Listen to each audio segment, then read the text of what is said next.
HorseQuest live webcast on tips for protecting your barn and horses from disease. Our presenter tonight is Dr. Betsy Greene. Dr. Greene is a professor of animal science and extension equine specialist in the College of Agriculture and Life Sciences at the University of Vermont.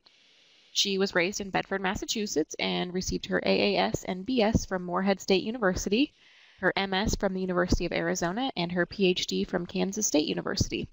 She earned American Registry of Professional Animal Scientist certification in 1997. Dr. Greene's responsibilities in the equine science program include teaching a variety of courses, including Introduction to Equine Science, Animal Science Career Seminar, Horse Barn Cooperative, Equine Enterprise Management, and Equine Industry Issues, and she also serves as coach of the UVM drill team. Her statewide extension programs have focused on preventative care and maintenance for horse health, safety, equine business, and pasture management. So most of you have already seen that you can ask questions using the chat box to the left of your screen, and we'll try to answer some of those questions throughout the presentation and also leave time for questions and answers at the end. Right now we are recording our webcast and we will upload it to our website by the end of the week so you can review it anytime. And at this time I will go ahead and turn our presentation over to Dr. Greene. Hello folks, glad that you could join us tonight here at this webinar on tips for protecting your barn and horses from disease. And with that long of an introduction there, just figured maybe we were done as I put that in the chat box for you. As I said to the folks that were on here a little bit earlier, we do have a little terrorist in the background in the office, but she should be nice and quiet, excuse me, unless somebody comes knocking at the door. So just as we start going through this, we're going to give you some, oh, here we are. This is not my horse, but I've ridden a horse that looked like that. That was my recent trip to Africa. What we're going to do tonight is just talk about, briefly mention some of the diseases, some of their risks and their issues, how we handle animals, what kind of remedies we have for the facilities and prevention, and then also some resources. And those will all be intertwined as we go through. And the dog is just shaking her collar just to let you know that she's agreed with our presentation order. So just thinking about first thing, what are we worried about? Okay, when we're talking about horses and disease, we need to determine the level of risk. And when you are thinking a level of risk, you can think about a couple of different things. You can think about what type of horses you have. If you have young, old, traveling, show, maybe you're big competitive trail rider or something like that. It doesn't matter. If your horses travel, you may have higher risk. Zoonotic disease would be the kind of situation where it's possibly a animal to human transition, and so that's a completely different level or type of risk. And as I said, young horses or boarding stables or horses kept in close quarters can actually be kind of like kindergarten. How many folks here have either kids or sisters or brothers that when they bring something home and then it runs the course through the family? You can put your little notes. You need to be interactive here. Since I can't hear you, you have to, I know you guys can type for me and let me know. So let's see if you guys are alive. This is a test. Oh, you don't have to raise your hand. You can, oops, Amanda's raised her hand. Go for it. Oh, she was just telling me she's alive. All right, I want to see. This is a test. Ashley, can you type something for me? Deb, Elaine, let's just go through. Make sure you have a handle on the chat box. Emily, Laura, Pam, Simone, and Victoria. Oh, Ashley's alive. Oh, so Victoria is the one that brings the disease to the family. Okay, so it looks like we have most everybody is breathing. Okay, and so then the final, of course, would be life-threatening. And you guys feel free. We'll try and catch questions as they come if we can. and if not, we'll try and catch them after the fact. But feel free to type stuff in as we go. So, animal to human transmission. Zoonotic. Oh, good, Elaine's here too. So, how bad is it, Doc? Well, these things here, listed here, are some of the diseases that are, in fact, zoonotic. So, when you talk about ringworm, how many people have had ringworm? Perhaps from a horse, perhaps from kids? I'd raise my hand if I can, because working with thoroughbred yearlings and weanlings, we definitely had some ringworm issues at times. Okay, and that's of course a common fungal skin infection. And it is something that you can pass back and forth. Now, rabies, on the other hand, when we talk about life-threatening, you don't really think about the attack horse with rabies, because most horses, which is only about 40 to 50 horses in the US per year that are confirmed positive, well, if they get rabies, oftentimes they don't have that vicious form of it, but unfortunately the disease is pretty much 100% fatal. So they might show changes like neurologic changes. They're having something like lameness or colic, or they can't seem to move quite right, those types of things. But often you trace it back to finding an infected rabbit or skunk or raccoon, bat, fox, whatever. And we'll talk about some of the animals around the farm a little bit later. So we do have vaccinations for rabies. Now, how many people thought about rain rot as something that's zoonotic? Most of the time, if your horse has rain rot, anyone here have horses that have had rain rot? I definitely have seen my fair share of rain rot in different times, places when I've been in the country, in my different schooling as well. But this is pretty much a bacterial skin disease, and you don't usually see it transmitted, but sometimes when you have either open sores or, oh, there's a couple of rain rot type folks that have seen rain rot or dealt with it, sometimes you actually can have transmission. So anytime you have someone that's immune compromised, or sometimes even just the open sores and things like that. Vesicular stomatitis. That's one of those things you don't hear so much about on this side of the country. On Northeast or even Midwest, you hear about this more out in the West and South. You think about rodeos and stuff, because this is something that happens in cows and horses and other animals. It's a viral disease, and basically you'll see blisters and ulceration of gums, the tongue, right around the the coronary band as well. And this is one that can be passed on. And I remember actually a friend of mine who married a rodeo cowboy who drove the livestock trucks and such, and he came home and he had fever and he was having really kind of mouth rashes and stuff. She was just telling me about this, and I thought, I bet he has vesicular stomatitis. So in fact, I don't know that they actually proved that he did, but some of the horses that they were working with did develop it. So it's highly likely that he had that. So some other things that you don't think of so much with horses, but can be a situation that are actually zoonotic. So you can get horse to human transmission. Salmonella. People think about that, and you think about diarrhea, either acute or chronic. It can also have localized joint infections in eyes and other areas. So this is something that you can, in fact, get. Brucellosis, you think of that as a cow disease, typically, and it's not very common. Oh, we have the watchdog helping us. In horses, if you were to see it, if you had horses out with the cattle, which is most often when you see it, you might see things like pole evil or fistulous withers. Okay, and anthrax, leptospirosis, cryptosporidium, all those types of things are zoonotic. Okay, so just go from there. So what about things like West Nile?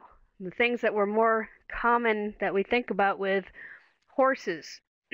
West Nile, Eastern equine encephalitis or encephalomyelitis, Western equine encephalitis. Are these things zoonotic to humans? Yes, they are. But more often, it's not the horse that gives it to the human. It's in fact the mosquitoes that transmit these viruses. They bite the bird that's the reservoir, and then they bite the horse or the human. And the horse and human tend to be dead-end subjects, but in fact, they still can get it from mosquitoes and such. So we'll talk a little bit about that and thinking about controlling the insect population as well as birds. So how about zoonotic? So if you think about how can we get it, depends on the disease, depends on what causes it, depends on what the symptoms, signs are. But we can have oral transmission. So if you are cleaning out from under the tail and then you go grab that second half of your sandwich, kind of gross, but these things happen, mucking out the stall. Whatever the case, or clean off that wound and then grab something to eat, you can have that. Oral. Aerosol transmission. So when there's aerosol droplets, anybody here ever had their horse blow snot on them? If you don't all type yes, then you haven't been around horses. Okay. And we have mucous membrane or open wounds. So sometimes it's a matter of you might not get that transmission normally, but if you have open wounds, if you have, if they get in contact with mucous membranes, then you can have that aerosol transmission as well. And then indirect would be an insect vector, like we talked about with the EEE and such. And then even a fomite or a inanimate object. And that would be maybe passing ringworm with brushes or clothing or clippers or tack or shovels or contaminated vehicles. In fact, another one that's not on here is traffic transmission, and that's kind of a giant fomite because you might bring something in a truck or trailer that causes contamination to be spread. Okay, it might be bringing organic material back and forth. So just a couple things that you don't hear about so much as far as typical situations, but contagious equine metritis and equine viral arteritis are when bacterial and viral diseases that are usually seen more in reproductive situations. But then you think about the typical things that we vaccinate for. And so you have rhino, equine herpes virus or rhinopneumonitis. You have equine infectious anemia or EIA, or what we get the Coggins test for, which of course we don't have a cure for, we just test for negative. We have West Nile virus, which depending on the country, area, weather, things like that, often the biting insects, that can happen. Influenza is everywhere, kind of like the kindergarten factor. Strangles you can see everywhere. And then also the Eastern, Venezuelan, and Western equine encephalitis. So those are some diseases that we worry about trying to deal with or protect or minimize. So just to give you an idea here, if you look, this is from APHIS. Oh, you know what? I noticed that I didn't notice we didn't have the website down there, but in our slide transmission, but it's on the last site. This is APHIS, or Animal Plant, what is it? Animal and Plant Health Inspection Services, or it's a government operation. And this just gives you a map. I think I'm going to do the pointer. Yeah, showing you the states where we have 1 to 24 cases, 25 to just under 200 cases, and then not detected. So you see this is 2009, and what do you see in common here? Can anyone tell me why you might think of some of the heavier, darker yellow cases? I want some action here, and not from my dog. Thanks for the site, aphis.usda.gov. So tell me, why are those states? What's in common? Why might you see more encephalitis cases?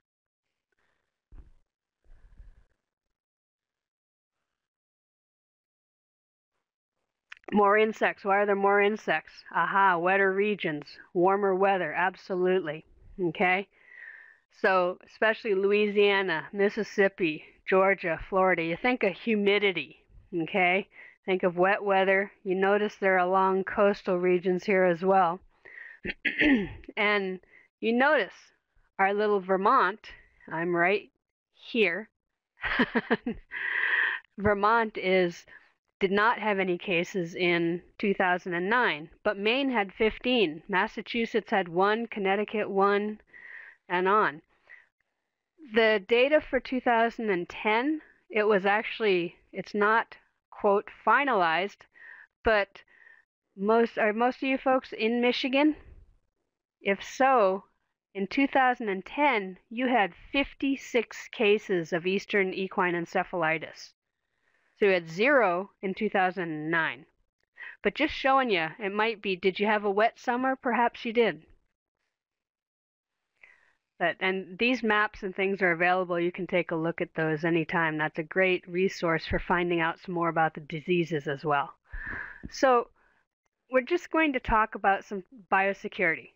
Okay, we'll talk about some practices, some procedures that reduce the risk of infectious disease. Okay, so benefits, obvious. If you can prevent or minimize or decrease the disease, you have healthier horses, fewer vet bills, you have client and employee safety, especially on the zoonotic stuff. You're helping with keeping things environmentally sound, and the bottom line is you're preventing your horses from getting diseases that are avoidable. Now that doesn't mean you'll have 100%, but you certainly can decrease the risk. So a lot of the information that I'll be talking about tonight was compiled as a project with a student of mine several years ago, but a lot of the information is great, and the resources will give you even more supplemental information. But we wanted to put together a user-friendly protocol for equine facilities, because most of the time you say biosecurity and people say, oh, that's just like cows or milk production or something like that, or meat safety or something. But the bottom line is we want to keep our horses healthy and safe. And so this is a CD-ROM that we had put together, and at the end of the presentation there's a link to where you can find it if you're interested. And just to give you an idea, it has several sections, from evaluation of the facility, protocol for the horses, protocol for visitors, some wildlife control, a little wrestle with an itch behind me, reference of some of the infectious diseases, and then some ideas for emergency contact info as well. It gives you some quick views, so like a one-page sheet on the diseases has information on disinfectants. You'll see some of this stuff. Has some surveys to kind of help you ask these questions, and then resources as well. So the first thing you have to look at is your own facility, your own level of risk, your own situation, because everything is going to be different depending on what happens. Here, let me just take her little collar off so she can rub and scratch all on her own. There we go. So every situation is unique. Are we talking about a boarding stable? Are we talking about people that go out and show? Are we talking about a lot high traffic, no traffic, backyard situation?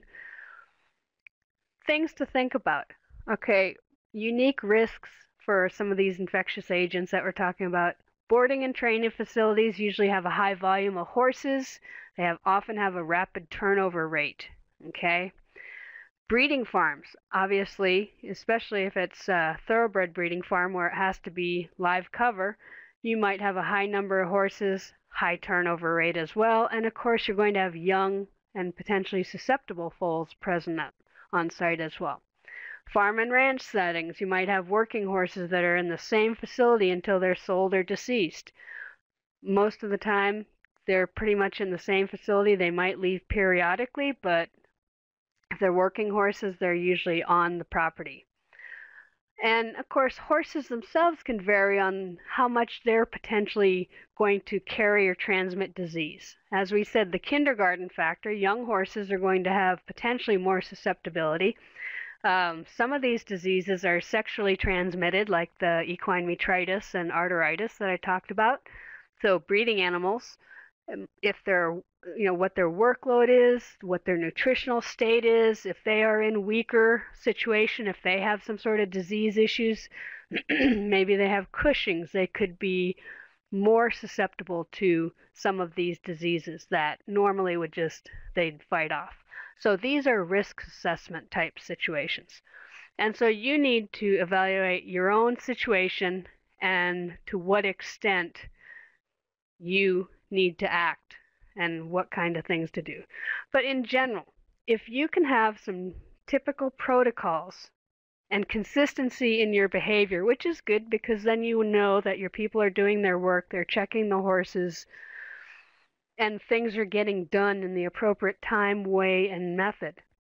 But just even day-to-day routine, things like manure handling, medical care, and that's whether that's updated, Coggins to vaccinations, to what vaccinations you have, how you handle new additions. Now, most people would love to have a place where they can keep the horses, quarantine completely, new horses. How many of you, I want to see some typing, mad typing here. Tell me your situation. If you had a new horse that you thought was sick, drive onto your property and you had to keep it, do you have a place where that horse could be quarantined? Let's see some typing. Dee, dee, dee, dee, dee, dee, dee. Okay, Simone has an outdoor shed. Elaine does not. Dee, dee, dee, dee, dee, dee, dee, dee, dee, dee. Okay, Victoria does not. None at the farm you board your horse. Oh, you have a second barn, aren't you? Lucky. And you have stalls that don't allow them to interact. Okay, so and separate paddocks divided by double fence. So I think we should take all sick animals to Laura's place. What do you guys think? Sound good? Laura says no. All right, so most places don't have that luxury of having an ideal place for quarantine. So you do the best that you can. And sometimes the way that you behave or handle or manage your horse, and we'll talk about that a little bit, can help decrease the risk even if you can't prevent it. Okay, so other protocols. What do you do when you're on the road, when you're transporting horses? How are you disinfecting your farm? The process itself of disinfection, because we'll show you a couple of different things that you might not have realized about some of the typical disinfectants you might see or use. And what do you use? Any questions yet? Okay, so as far as your day-to-day routine, if you establish the sanitation standards, okay, you want to keep everything as clean as possible, but especially if you have a potential illness or a horse that's been sick. So the cleaner and more orderly you can keep your facility, the better chance you will have of not having things kind of creep in out of whether it's rodents or disease. It would be a dream to eliminate standing water, but there are situations where we can actually decrease that standing water. Or if we have the old trough, we make it a point to dump that, or find some people use fish that actually, we had some fish in a water trough in Washington State when I was out teaching out there, oh gosh, about 10 years ago, and they lived actually quite a while. And they would actually eat. The horses didn't bother them, and they would eat the larvae. So we actually had decreased issues, insects then. But if you're sharing equipment, try not to share equipment and clean between uses. Okay, so Laura uses an aquarium pump, which keeps the water moving, which helps also minimize the good environment for larvae and eggs and such. So that's good. And establish a cleaning routine. Now, I have to tell you, at the university, we have this thing called the Institutional Animal Care and Use Committee, or IACUC. Did you get that? There'll be a test on that. And so we actually have a twice yearly major scrub down. And let's be honest, it's because IACUC, or the Institutional Animal Care and Use Committee, is coming out to inspect. But the fact is, that helps our situation and helps our facility. So if you even have a pretend IACUC and have good disinfection process. Now, whether it's once a month or anytime there's a change in the animal status, you're going to want to do a good cleaning. Or changing horses in the stall. A horse goes out, disinfect that stall, and start fresh. Even things such as manure handling. Okay, so if you are doing things just like stockpiling, which is the typical horse owner situation, big and small, you stockpile. You might say that you're composting, but you're not getting any aeration or anything. That's just stockpiling. And it doesn't necessarily cure as well as it could with a little bit of effort, but things that you have as far as issues, you might have pollution concerns. In Vermont, we have accepted ag practices that the Agency of Agriculture has, and one of those is that we can't spread it from December 15th through April 1st because, of course, everything's frozen solid up here. We are in the Great White Tundra, especially this year. And whether it was to melt or rain or whatever, it's strictly runoff and it would go straight into the stream because there's no absorption. So in fact, when you have a facility, you have to plan to have enough storage for the manure from 15th to the 1st of April, 15th of December, or have accommodations to have it hauled off. And some of our folks actually some of our boarding stables use the big bins that get just hauled off by the trucks and replaced. So it just depends on what works. Now people always say, well, especially the students doing their projects, they say, oh, let's sell the manure. But you know what? You have to have a good situation, marketing, and a lot of manure to actually be successful in selling it. Now we have a dairy farmer that has, I don't know if any of you have ever heard of the product Moo-Doo. Okay, but he's found a way to market his cow manure, and he's doing quite well with that. And in fact, though, he said even doing quite well, he's basically getting rid of some of his manure more so than getting rich off his Moo-Doo. Okay, so another thing that's really good and not so hard to do a reasonable job is composting. It's also the most biosecure method because you're getting enough heat built up, you're getting enough product and aeration in there that you're killing pathogens. It's actually, maintenance can be low if you set things up right, volume reduction as it cures and heats, and it can actually be a much more desirable product when you actually spread it in the spring or whenever.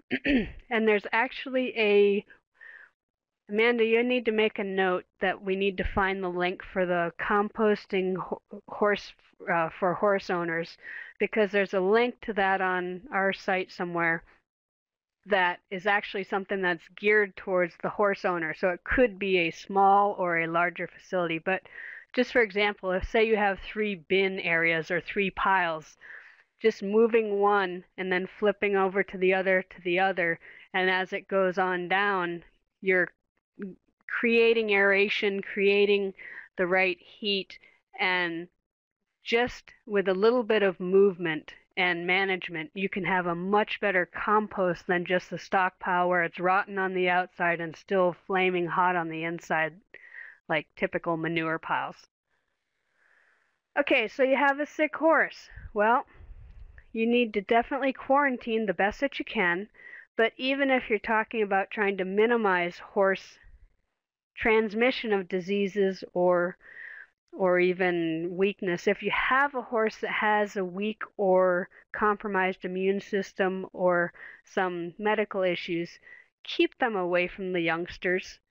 Okay, house the horses by need, by physiological state, and to the best of your ability, and turnout, etc.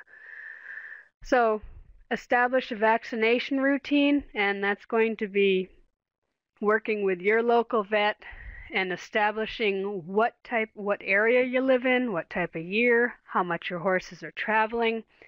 You can actually find, and the website's on the resource slide at the end, the AAEP, and it just has vaccinations for adult horses. There's also vaccinations for young horse handout there.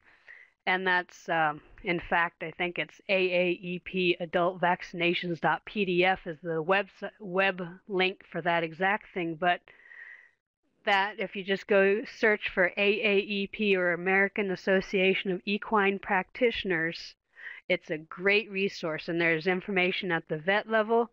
There is also information, myhorsematters.com is the public site, so to speak, for AAEP. Okay, so just thinking about in those vaccination recommendations, work with your vet, see what works based on what travel you're doing, whether you're talking about brood mares, adult horses, things like that. And it talks about things like tetanus, eastern and western, West Nile, rabies. You can even do things that are risk-based vaccines, which you don't really think about, but anthrax, botulism, the rhino or equine herpes virus. Those, of course, there's different things for whether it's a young horse where you're talking about more like a cold, so to speak, or a brood mare where you're talking about potential abortion. And so that's something to look into seriously. And then influenza, there's different levels of whether you're talking about how often you give them their doses, depending on how much travel, how many other strange horses you're around, what kind of stress your animal's under. Potomac horse fever, other things. Strangles, there's all kinds of views and opinions on strangles as to how effective, what type, how often, whether to give it. And those are things that you can work out with your vets. Okay. So when you have new additions to the barn, so the key thing on quarantine is you want to always quarantine for 2 to 3 weeks minimum, because that's about the time that you're going to have a chance for if the horse is going to get sick or show signs. Those are the typical amounts of times that the horse will then start to show signs.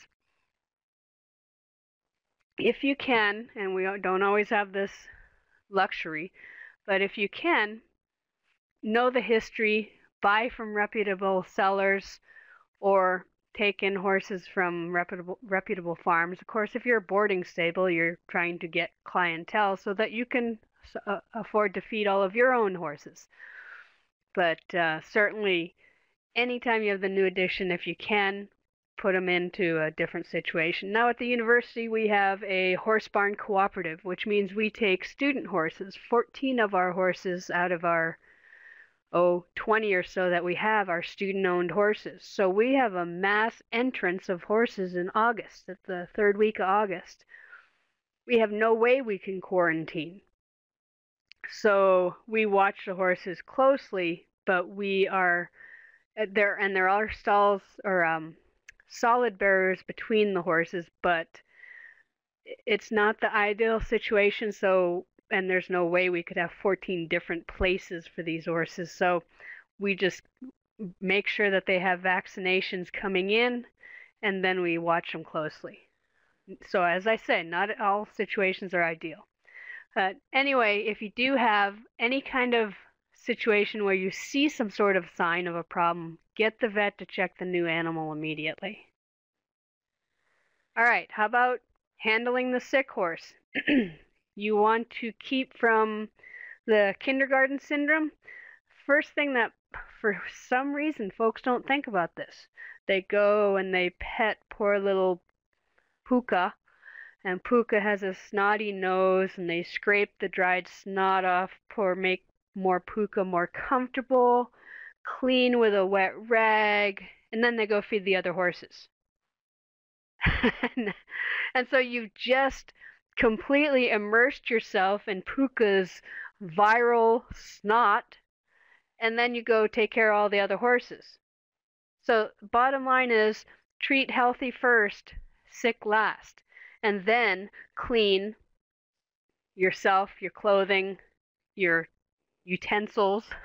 Have separate utensils if possible, whether that's pitchfork to grain scoop, grain source, and treat the sick animals last or care for them last or have somebody else take care of them. And that way you can do a whole bunch to decrease the potential of spreading whatever you have all the way through the barn. And so another thing that you think about, folks are like, okay, quarantining the horse, keeping it separate, doing separate pitchforks, separate wheelbarrow, the whole 9 yards. And then suddenly they turn them out and they can touch noses over fences, or they're sharing a water trough. Well, you just kind of negated all that work, okay? Another thing that you don't necessarily think about, have your vet work with your horses, healthy horses first. So say he's coming to do or she's coming to do regular vaccinations and check on this one that came in and seems to have a snotty nose. Have him work or her work with the horses that are healthy first, do all that, then check the animal, and then provide an opportunity for disinfection. And of course, everybody knows from a couple years ago, how do we make sure everybody's washing their hands appropriately? Well, sing happy birthday while you're washing your hands before you're going on to the next thing, whether it's your lunch or the other horses. And anyone else give me some tips? I want to hear some action, see if in the chat box. What other things can you do to prevent transmission of disease from a sick animal to your healthy animal? What are some things you can do? Give me some, or things that you should not do. Show me some life here. Okay, so sanitizer at each stall. Okay, great. Yes, actually those little waterless things are good. The little disinfectant jugs or stations or whatever. Those are actually pretty good for ideal, just a quick decontamination.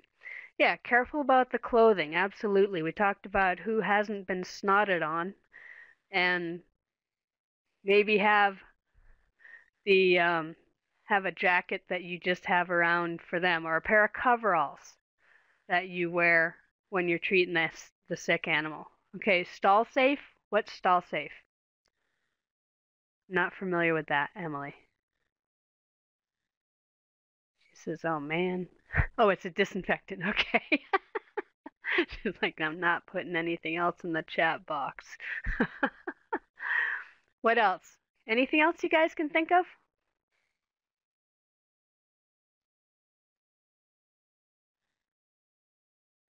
Yeah, certainly. Absolutely can use gloves. There's nothing wrong with having a box of rubber gloves to handle or treat. Okay? You can spray the stalls for sick horses at least once a week with a Clorox mix, absolutely. So just because they're sick doesn't mean you still can't clean and disinfect their stalls to try and decrease the animal or the viral or bacterial situation. Okay, what's another thing that we can control that we often don't? What's the first thing when Puka's sick? What happens? Okay, yeah, don't share brushes or buckets or tools or things like that. But what happens if you're in a boarding stable and you give a bunch of lessons, and Puka, the favorite pony, or little Sammy, the little black and white pony favorite, is sick? What happens? Everybody goes to see Sammy and Puka. They have to go see, is Sammy okay? And the little kids don't necessarily do the birthday song, don't wash their hands, don't use gloves. And they, in fact, may come from their sick horse and bring it and then go see Sammy. They may have helped infect Sammy. Okay? So another thing to think about, whether it's clientele or otherwise, oh, hide puka from your children. Because then you'll have a Where's Waldo thing, and they'll be everywhere. Okay, but we kind of think about your clientele in terms of visitors too, because we have different visitors and different levels of visitors. So those are some good ideas. I don't know that you can necessarily hide the horse, but you can minimize contact or outside contact. Okay, so moving back to travel. So if you're talking about going on the road, whether it's to a horse show, a trail ride, just to ride with your buddies at an indoor or whatever the case, which is common here in Vermont, you need to think about pre-travel. Check your horse prior to travel and don't transport a sick animal unless you're taking it to the vet. Okay, so if you think, if you see Sammy's a little bit down under the weather, don't take him out riding in strange situation with strange horses because you're stressing him. You're potentially infecting another facility.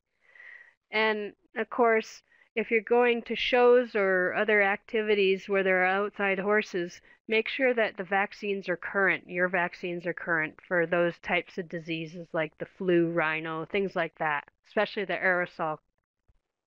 And if possible, keep your horses as separate as you can, whether you put your tack stall between the other next barn's horses or something like that. That will help a little bit, okay? Keep your horses across from each other if that's the case. Try not to share germs by sharing water or feed buckets, same thing as at home.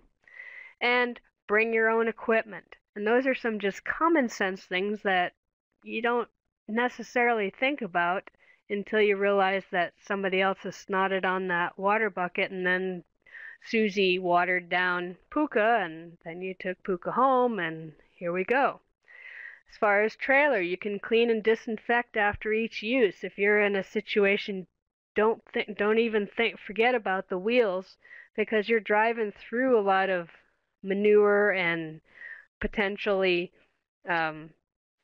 spreading any kind of disease or bringing it home from shows. And even just things as far as keeping your horse where most people don't have the horses where they can't lower their head. But if you have a horse that has their head up or tied up or in dusty area, like their hay is dusty and such, and they can't get their head down, they can actually have the bacteria collecting in their passages, air passages, and then not drain out and then cause type of infection. And you add the travel stress and things like that. So some of those things to think about. Giving your horse a break, letting them graze if you can, but watch out where they're grazing, because if you're grazing in the field where an infected horse has just dropped manure, then you're helping one situation, hurting another. So just thinking about some stuff such as disinfecting. Any questions so far? Anyone had situations where their horses got sick from after they'd been to a farm or to a show or something like that? What do you use to disinfect wheels? Well, it may even be a bleach solution and a scrub brush, especially if you have little kids that want to ride their ponies. Yeah. So, and the wheel wells. Or it may be that you, like if you give a good cleaning, and we'll talk about that in just a minute, disinfecting, using a scrub brush and then spraying it down with some sort of disinfectant. So we'll give you a couple of ideas here in a minute. Okay, so the thing that you need to do is, first of all, make sure that your horse, the disinfectant is horse safe, especially if it's where the horse will be exposed to or could be. Use the instructions, as labeled, and don't mix chemicals. Anyone ever had somebody that was using toilet cleaner and mirror spray and just about choked themselves because those different chemicals were not supposed to mix? So that's just one of those examples that sometimes folks, maybe you guys don't clean your bathrooms. You clean your bathrooms? Uh-oh, no chat. Okay, Emily does, good. Okay. Ashley does too. Have you guys ever just about choked yourself out using different chemicals? Oh, good. Laura has someone to do that for her. So, but these are different things that people don't think about, but you can actually cause or create toxic gases or have something flammable or have something become very, very or more toxic to people. So don't mix the chemicals. And the key is people say, oh, let's disinfect this stall where this horse had major bout of diarrhea. Well, it doesn't disinfect all that well if there's still all that diarrhea on the wall. So you have to clean off the organic material. So here's your process. Remove everything from the stall. Sweep out as much debris as you possibly can from the stall. You may have stone flooring, you may have cement, you may have clay, you may have mats. Whatever the case, if you have mats, we pull our mats out once a year, disinfect the whole thing. But we do wash the walls and stuff and disinfect the mats on the top throughout the year. So washing with detergent or cleaning aid, rinse, allow to dry, and then apply the disinfectant using the labeled instructions. And many of these disinfectants are, they stay on there. You do not rinse them off. So, you say, okay, if I have clay or dirt floor or some other porous substance, you can't really clean those perfectly. And you say, well, okay, you can put down some lye, but if you put down lye, you've got to make sure that you have very good bedding and that the horse is not going to be digging down and getting an irritation on that because of that lye. So you have to balance cleanliness and common sense. So here are a couple of different things, different types of disinfectants. So when you think of phenols and cresols, so things like Osyl or Procivet, these are some of these things you'll see in the vet clinics. But those work well even in the presence of organic material. So if you had a horse that you think has infection or like a salmonella type of thing, where that diarrhea material might actually be, you want to try and treat that, these are the types of things you could use, then clean, so you're disinfecting, then cleaning, and then probably disinfecting again. Chlorines or hypochlorites or bleach, these are inactivated by organic material. So you think about bleach will clean anything. Well, not necessarily. So if you have hard water like we do, clinicide is not necessarily going to be as strong as it would be. Betadine, you hear about iodine or things like that, is inactivated by sunlight and organic material. Chlorhexidines, which can be kind of nasty, Novelsen you see in the vet clinics, but these are not effective against spore-forming bacteria. Glutaraldehydes, formaldehydes, they can be extremely toxic and pretty much are used for sterilization of instruments. Sulfates are effective against many germs.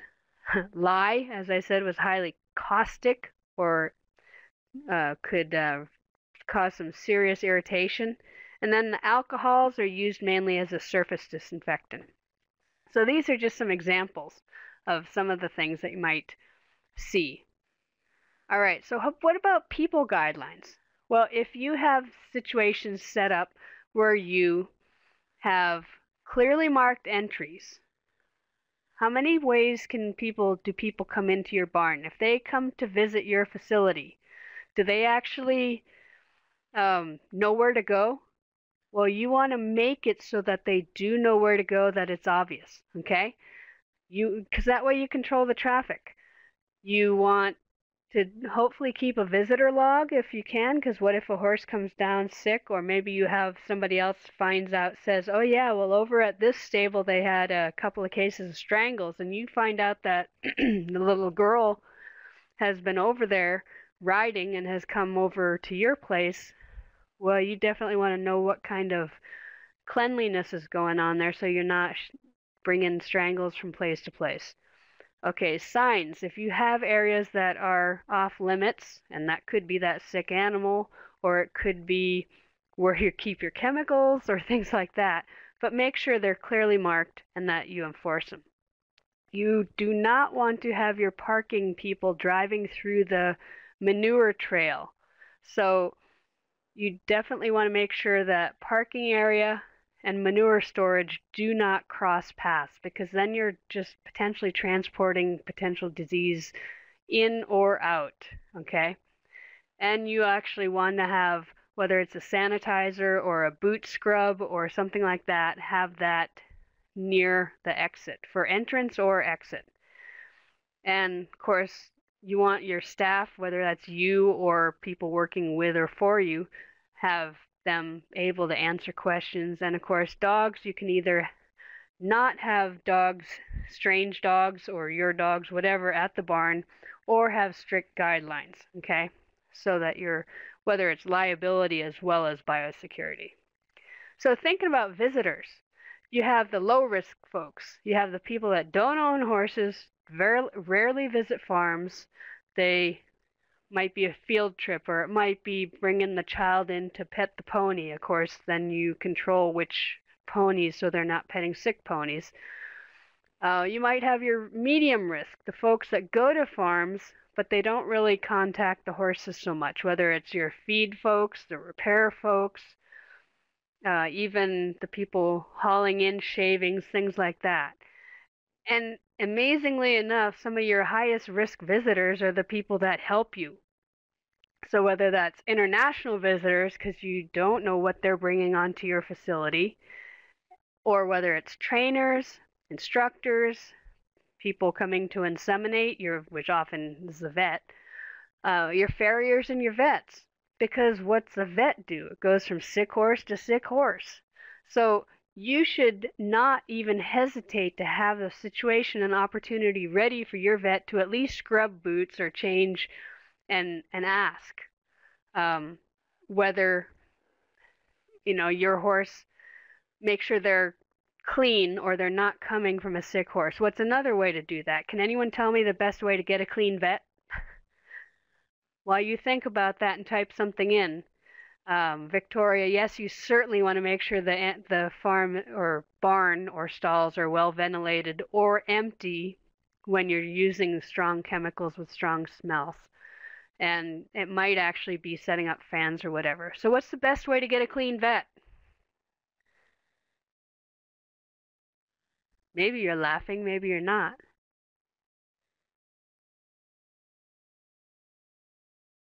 Anyone? How do you get a clean vet? Yes, be the first appointment of the day. Absolutely. That's your best chance. So get that first call so that you know that you're the first place they're going. And like I said, don't hesitate to ask them to wash your boots and things like that.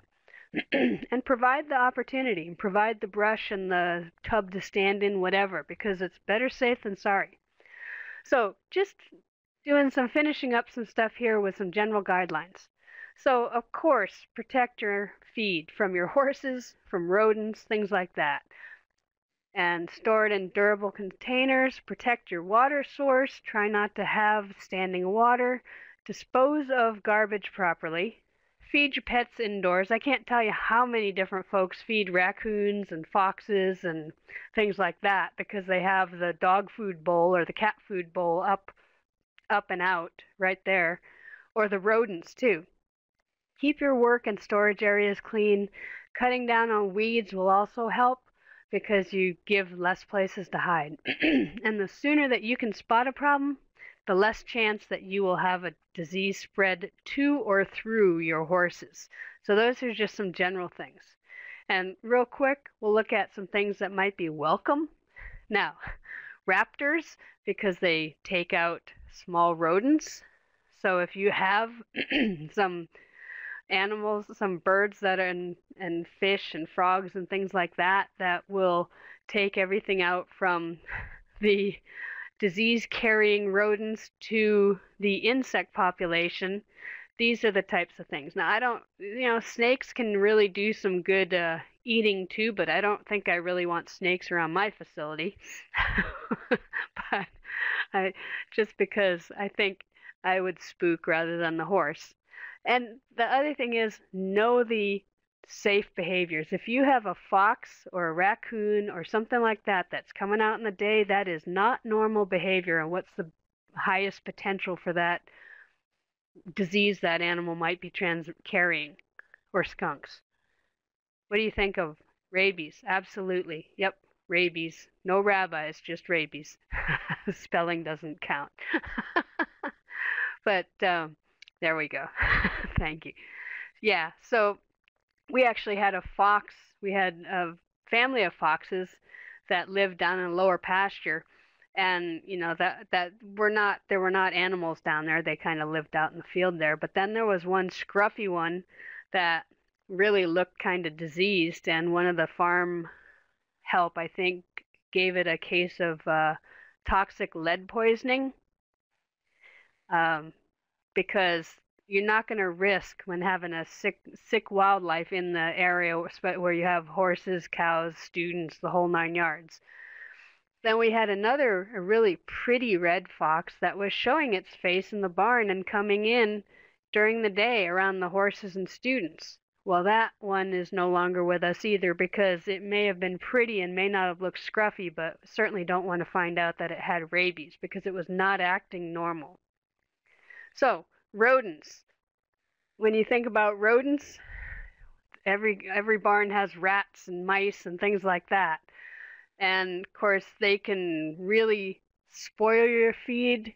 They can cause, USDA reports, more than $2 billion worth of feed destroyed by rodents. Okay, they can cause damage, chew wires, they can carry bacteria, lice, mites, ticks, fleas, and intestinal parasites. So prevention is the key.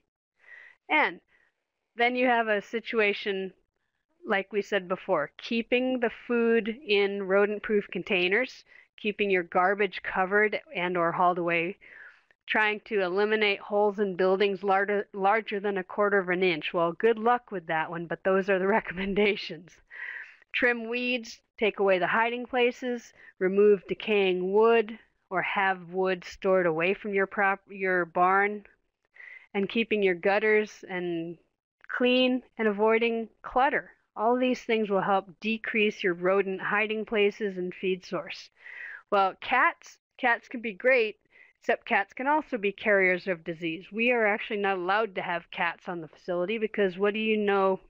Cats will go up in the hayloft and they'll catch those mice, and if they're like our cats, they always left pieces and parts on the hay for you the next morning. Oh, thank you for that mouse liver and half chewed up carcass. But the problem is they also will use the hayloft and hay bales as a litter box.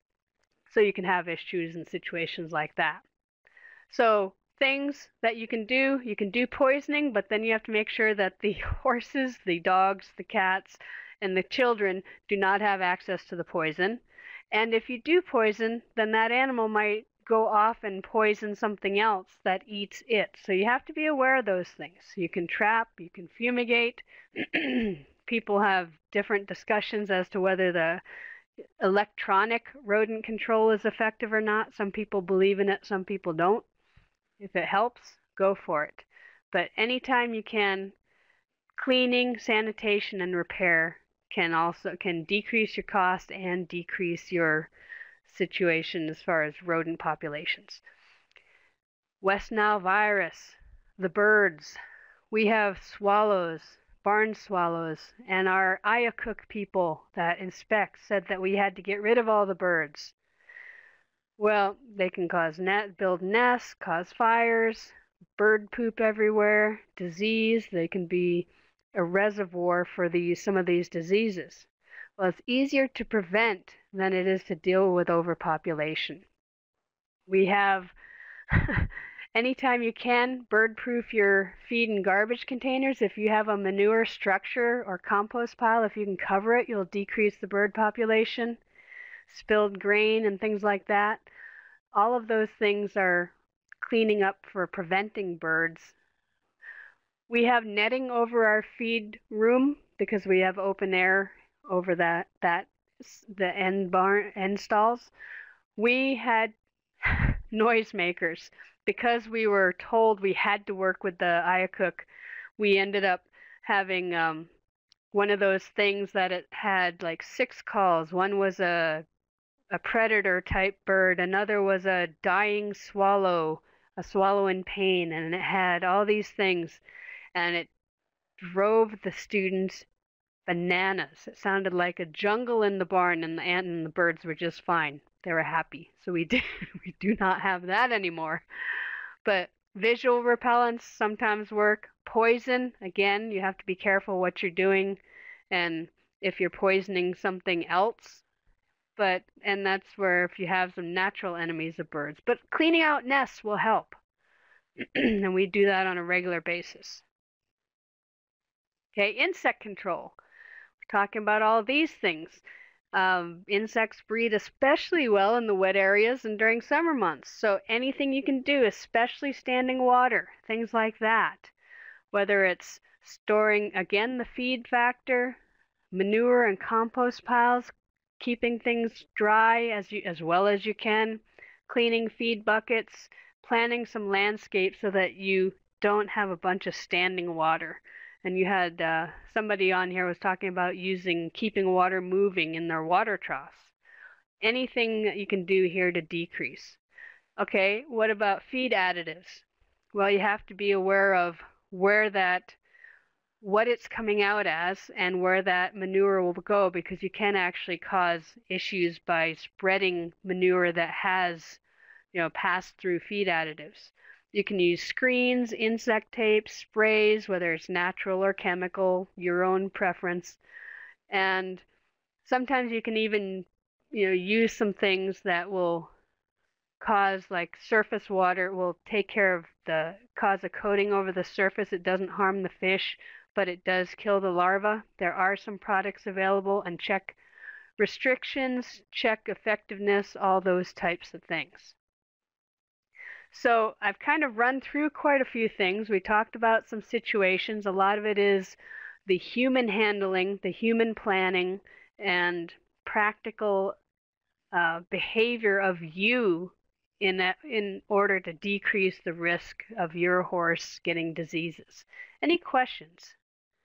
Oh, we have apple vinegar coming out the pores to prevent insects. Okay, others, there's garlic tabs for dogs and things like that. I don't know how good that is.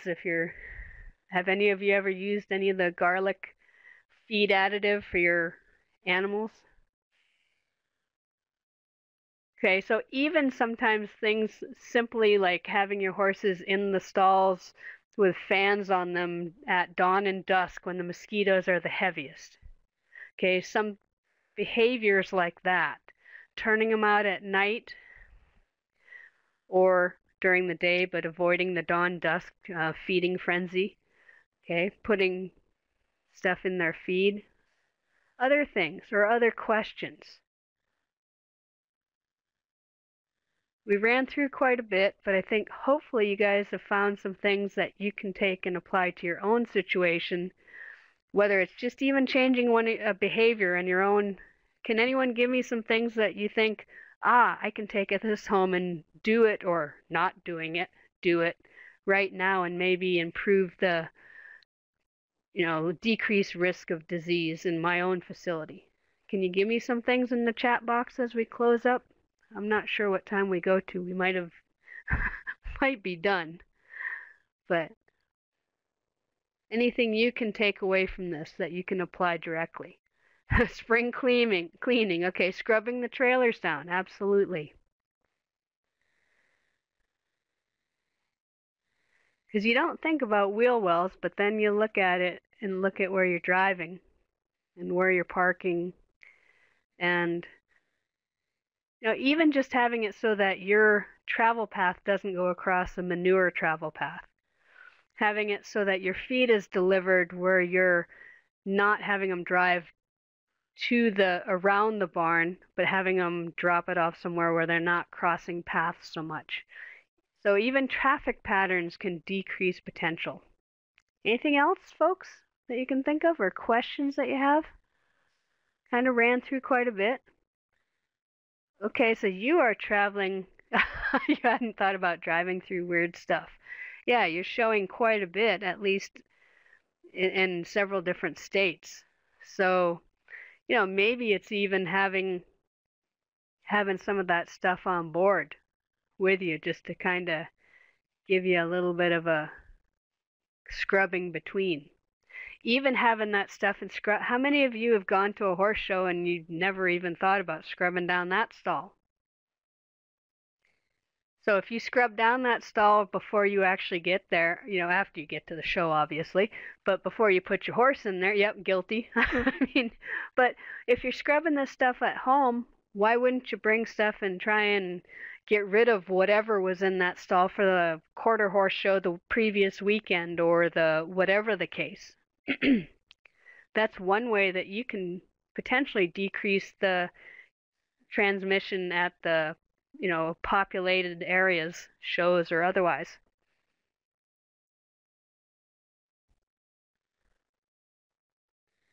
Okay, good. So a sickness incident that you had or that somebody else had, you started. Emily's talking about scrubbing or bleaching the stalls at shows.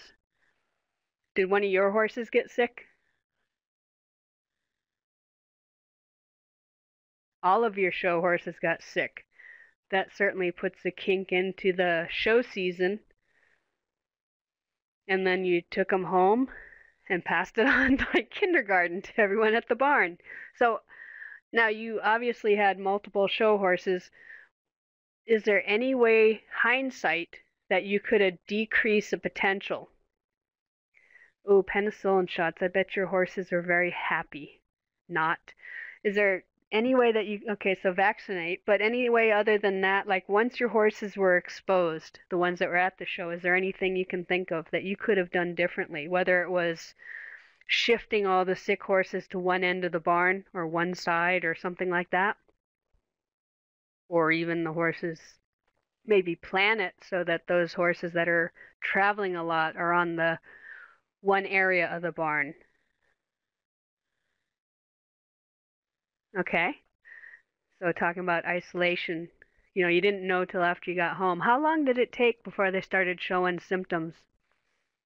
Week? Couple days? 2 weeks?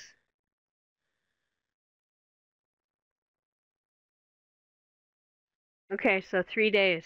So you definitely, and then of course, then it went through the barn, and you had some sick horses and a lot of extra work. Not much fun.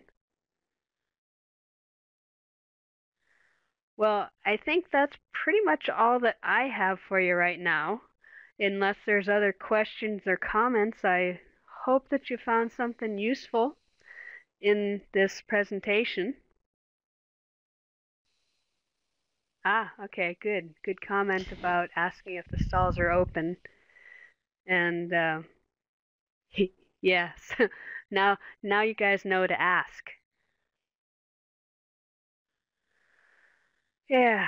Is there anything that you can give a horse before travel to boost the immune system?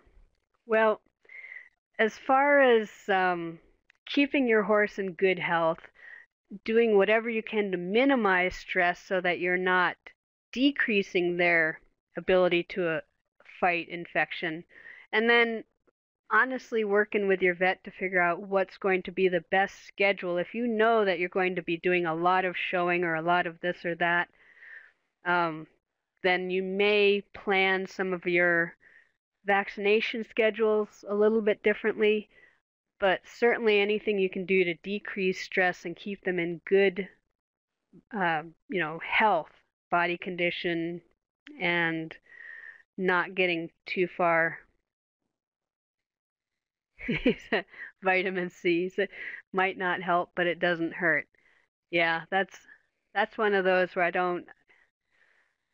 I think you're going to see that same thing. Some things it's like, well, if we try it, can't guarantee it'll work, but if it does help, sometimes they say a little bit, yeah, the extra vitamin C, jury's out, but B vitamins sometimes are other things that sometimes vets will talk about supplementing, and depending on whether your horse needs it or not.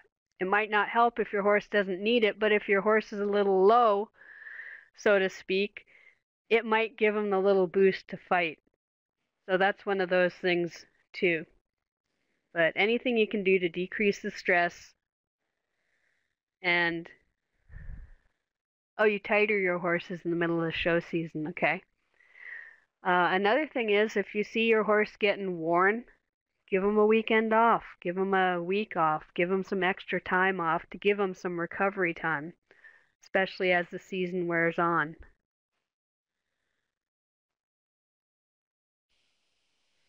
Anything else for me, folks? Actually, this whole archive or this whole webinar will be archived, and once it's archived, you can, I believe, at least from what I remember, you can jump around or go as fast as you want to through the slides, so you don't have to listen to it, the whole thing. You can move around in the slides. So, Amanda, maybe you can help us. Elaine has her hand up. Yes, the recording will be posted to our website by the end of the week.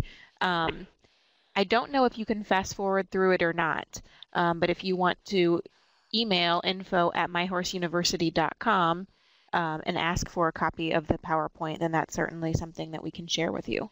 So we don't usually post it as a separate file on the website, but if you want to email us, I'll type the email. Yeah, and I know that you used to be able to slide the thing through, just like if you were fast forwarding through. Yeah, you might be able to. Elaine, do you have a question, or are you just raising your hand waving at us? Type into the chat box if you have something or did I miss a question?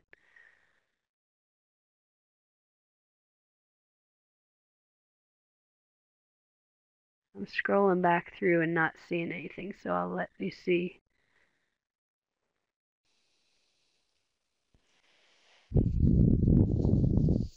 Well, if you have any questions, to continue to type them in the chat box. That's okay. I want to go ahead and give just a brief conclusion and a couple of last points, if that's all right. Especially just want to take a second to thank Dr. Greene for her presentation tonight and to all of you for participating. And later this week, you will receive an email with an invitation to take a survey about this webcast. And if you would take just a couple of minutes, it's very short, to give us your feedback, that would really help us as we continue to plan webcasts in the future. And our next MHU and Extensions Horse Quest webcast will be on March 22nd, 2011, and that will be on the topic of gastric ulcers. So go to our website and sign up for that. And you can also become our fan on Facebook or follow us on Twitter for more up-to-date information about upcoming events and special promotions. And again, this webcast was recorded and we'll upload it to our website by the end of the week. And you can send us your comments and suggestions to info@myhorseuniversity.com. So thanks again and have a great night. Yeah, and of course the other side, we're partners in this My Horse University and e-extension, and so you can also go to, from My Horse University, there's links, but e-extension or www.extension.org/horses or horses, and find some more information as well. We partner very well, and there we go. Got it in there before I could type it. Thank you. So thanks much for joining us. And again, and my email, if you want that too, you're welcome to email me. There you go. And if you have any other questions, and have a great evening.